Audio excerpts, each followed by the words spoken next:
Salam sejahtera semua. Hari ini kumpulan saya akan membincang tentang topik isu-isu dunia digital yang menjejaskan kesepaduan sosial. Pada era globalisasi ini, media sosial memainkan peranan penting sebagai ruang interaksi, sosial pergaulan dan pertemanan antara masyarakat di dunia digital. Antara contoh media yang sering digunakan ialah email, laman sesawang, blog, aplikasi sosial seperti Instagram, Facebook dan sebagainya. Penggunaan media sosial telah menjadi topik viral antara masyarakat dan membimbangkan pihak kerajaan di seluruh dunia. Hal ini demikian kerana penggunaan media sosial telah mendatangkan isu-isu dunia digital yang menjejaskan kesepaduan sosial. Antara isu-isu dunia digital ialah penyebaran berita palsu, cyberbully, komen negatif, penipuan atas talian dan ketakihan media sosial. Saya Tan Meng Hao. Sekarang saya akan cakap tentang penyebaran berita palsu, macam mana membawa ancaman kepada persatuan kaum. Saya akan cakap macam mana berita palsu dapat disebarkan dan kesan-kesan dibawa daripada berita palsu terhadap kaum kita. Saya sekarang akan cerita tentang macam mana berita palsu menyebar. Berita palsu menyebar melalui 3 cara yang paling penting, iaitu melalui sosial media. Alat digital semakin canggih dan tiada konsep mengenal berita palsu. Mana-mana pengguna dibenarkan untuk kongsi atau menyebarkan berita palsu melalui Facebook, Twitter, Instagram dan pelbagai aplikasi lain. Oleh itu, semua pengguna boleh menyebarkan berita palsu melalui sosial media tanpa had, seperti menyebarkan berita palsu tentang isu kaum, menyebabkan konsep komunis ataupun fitnah tentang sesuatu kaum. Selain daripada 2 cara yang disebutkan tadi, cara terakhir ialah pengguna tidak tahu macam mana untuk mengenalkan berita palsu atau berita betul. Kerajaan hendaklah memainkan peranan untuk memberi pengetahuan tentang perkara tersebut. Saya sekarang akan cakap tentang kesan penyebaran berita palsu kepada kesepaduan. Yang pertama, rakyat tidak bersepadu. Kaum-kaum Malaysia tidak dapat bersepadu kerana terdapat banyak salah faham daripada berita palsu. Yang kedua, negara menjadi kacau bilau dan huru-hara. Rakyat tidak bersepadu dan tidak bekerjasama. Yang ketiga, keselamatan dan keamanan negara terancam. Rakyat tidak bersatu dan keselamatan negara dan keamanan negara terancam kerana penyebaran berita palsu. Yang terakhir, negara tidak akan maju. Negara tidak akan maju kerana perhatian rakyat semua di perkara-perkara kaum dan bukan untuk memajukan negara. Isu yang seterusnya yang sejak berlaku dalam dunia digital ialah cyberbully. So, apa ialah cyberbully? Cyberbully merujuk kepada penggunaan komunikasi elektronik untuk mengganggu, mengancam atau mengaitkan orang lain.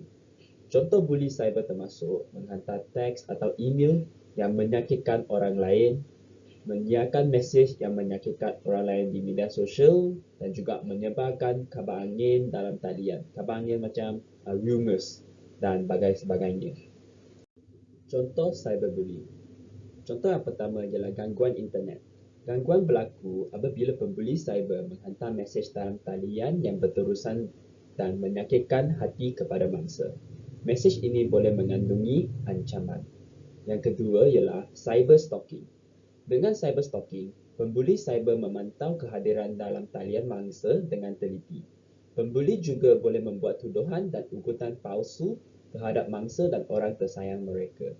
Selain itu, cyber stalking boleh meluas ke dunia nyata, menjadi agak serius dan berbahaya bagi mangsa dan berpotensi untuk orang yang mereka sayangi.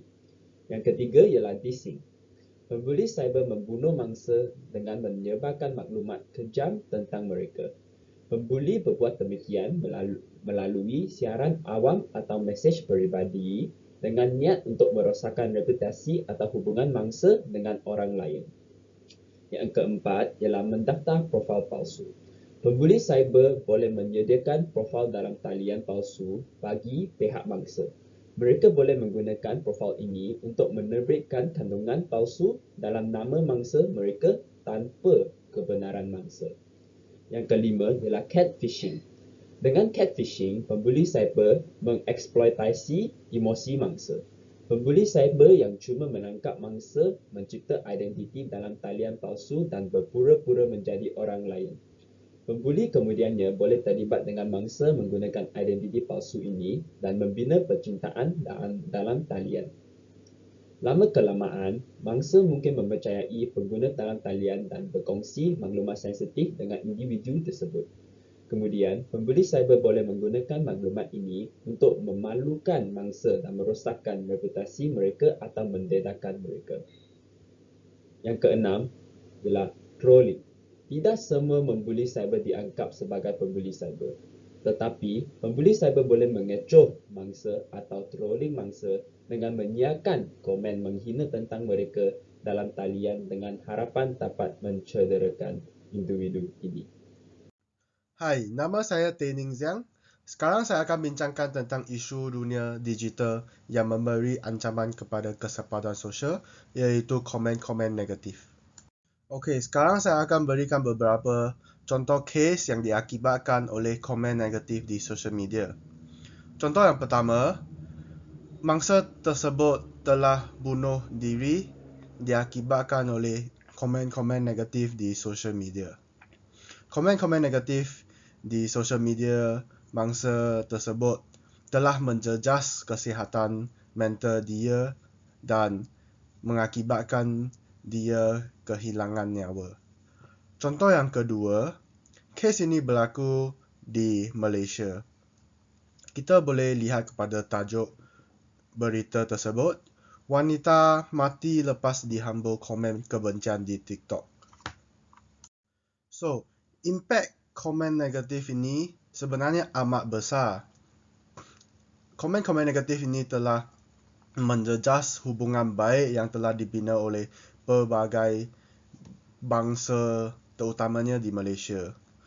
Komen negatif yang biasa dinampak di antara sosial media terutamanya Malaysia adalah komen yang mengutuk bangsa lain, menghentam orang lain, merendahkan orang lain atau memburukkan nama orang lain.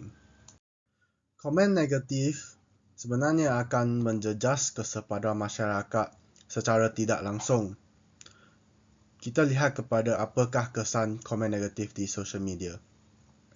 Yang pertama, komen-komen negatif ini tidak dapat dipadamkan. Komen negatif ini akan berada di dunia digital selama-lamanya dan dapat dilihat oleh banyak pengguna. Kita kata kalau hari ini saya tulis satu komen yang mengutuk bangsa lain. Mungkin lepas 20 tahun, 30 tahun, anak saya pun boleh nampak komen tersebut. Contoh yang kedua, komen negatif akan menjejas kehidupan seseorang. Komen negatif ini akan menjejas sikap, perangai ataupun kehidupan seseorang secara tidak baik. Contoh yang ketiga, komen negatif akan memburukkan hubungan baik yang telah dibina oleh pelbagai bangsa. Contoh yang keempat, komen-komen negatif akan menjejas kesihatan mental seseorang. Efek negatif kesihatan mental seperti rasa cemas, kurang keyakinan ataupun suka membanding-bandingkan dengan orang lain. Contoh yang terakhir, komen negatif di sosial media akan menyebabkan seseorang kehilangan nyawa. Komen negatif ini akan menjejas kesihatan mental seseorang dan menyebabkan dia membunuh diri seperti kes yang berlaku yang saya berikan contoh tadi. Ataupun mangsa komen negatif tersebut akan membalas dendam dengan membunuhkan orang lain.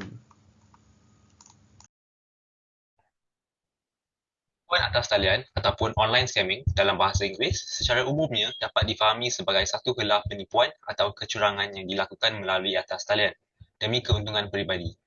Pelbagai kaedah digunakan untuk menjalankan kegiatan penipuan atas talian, antaranya dilakukan melalui media sosial, iklan timbul ataupun pop-up ads, phishing, pancingan data ataupun melalui email, SMS, telefon samaran dari bank atau polis dan pelbagai kaedah lain. Seterusnya, macam dinyatakan oleh saya tadi, terdapat banyak kaedah penipuan atas talian. Tetapi untuk hari ini, kami akan fokus kepada 4 jenis penipuan atas talian yang sering dipakai. Yang pertama ialah penipuan jual beli atas talian. E-dagang semakin popular di negara kita. Beberapa bentuk penipuan ini dilakukan ialah penjual tidak menghantar barangan kepada pembeli setelah bayaran dibuat, penjual menghantar barang tiruan kepada pembeli. Kedua ialah penipuan pekerjaan atas talian. Penipuan pekerjaan atas talian sentiasa berlaku. Gaji yang lumayan, konsep bekerja dari rumah dan pelbagai umpan lain digunakan untuk merangkap orang. Antara cara skamer memakai untuk mendapatkan duit melalui kaedah ini ialah memerlukan orang untuk mendepositkan sejumlah wang sebagai yuran pemprosesan yang akan dikembalikan, tetapi mereka akan melarikan diri dengan wang tersebut. Kaedah ketiga ialah penipuan cinta ataupun love scam. Penipuan ini dilakukan melalui platform online dating seperti Tinder. Skamer akan menggunakan profil palsu dan berpura-pura berminat untuk bercinta dengan orang. Skamer akan meminta untuk wang dengan alasan ada kecemasan. Dan kaedah terakhir ialah phishing ataupun penipuan email. Skamer akan menghantar email yang kelihatan sah sambil menyamar sebagai pengawal polis atau bank. Apakah cara untuk mengelakkan daripada menjadi mangsa? Apabila membeli barang melalui atas talian, kita harus semak deskripsi produk dengan teliti dan membaca penilaian yang diberi oleh pembeli yang lain sebelum membuat sebarang pembelian. Seterusnya, jika anda menjumpai pekerjaan atas talian, anda tidak perlu membayar apa-apa wang untuk temu duga. Buat penyelidikan tentang syarikat yang anda mohon dan memastikan jika syarikat tersebut adalah betul atau tidak. Untuk penipuan cinta pula, jangan mengkongsikan maklumat peribadi seperti media sosial, nama penuh dan alamat. Jika diminta untuk duit, jangan memberi kecuali anda pernah jumpa orang tersebut dan betul-betul boleh mempercayai dia. Akhirnya, untuk mengelak dari penipuan email, buatlah semakan email tersebut lalu laman rasmi yang berkaitan atau bertanya sendiri dengan pihak yang berkaitan jika email yang anda dapat benar atau tidak. Selamat pagi kepada semua pensyarah kami. Nama saya Jeff. Hari ini saya akan membincangkan ketagihan media sosial di kalangan remaja dan dewasa muda dalam aplikasi-aplikasi dalam telefon bimbit pada zaman ini. Inilah ada contoh-contoh sosial media aplikasi-aplikasi dalam telefon bimbit. Penyelidikan menunjukkan bahawa remaja dan orang dewasa sama-sama memeriksa telefon mereka 150 kali sehari. Ini akan menjejaskan produktiviti remaja dan dewasa yang masih belajar dan bekerja. Selain itu, remaja dan dewasa akan bergantung kepada media sosial. Ini akan mempengaruhi emosi orang-orang yang mempunyai kawalan emosi yang lemah. ICT mungkin membawa banyak kelebihan tetapi ia juga membawa banyak keburukan. Kita sebagai rakyat harus belajar bagaimana untuk mengutamakan aktiviti kita sewajarnya. Sekian, terima kasih.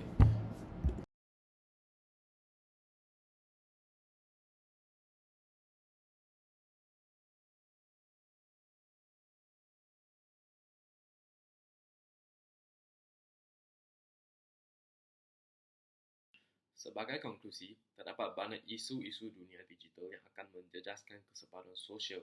Buang yang keruh, ambil yang jernih. Peribahasa ini jelas mengingatkan kita untuk sentiasa mencari manfaat dan meninggalkan keburukan dalam melakukan sesuatu.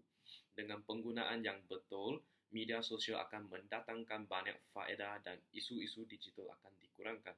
Dengan itu, masyarakat perlu mempunyai disiplin bagi mengubah corak hidup dengan menggunakan teknologi dengan seimbang, bagi meningkatkan kecekapan minda masyarakat supaya menjadi minda kelas pertama. Pihak berkuasa juga berperanan penting untuk mengambil tindakan kepada perkara-perkara negatif yang berleluasa di dunia digital dan membendungnya daripada menjadi bara kepada masyarakat kita. Diharapkan masyarakat kita bersama-sama menikmati teknologi dengan positif supaya tidak menjejaskan kesepadan sosial. Terima kasih.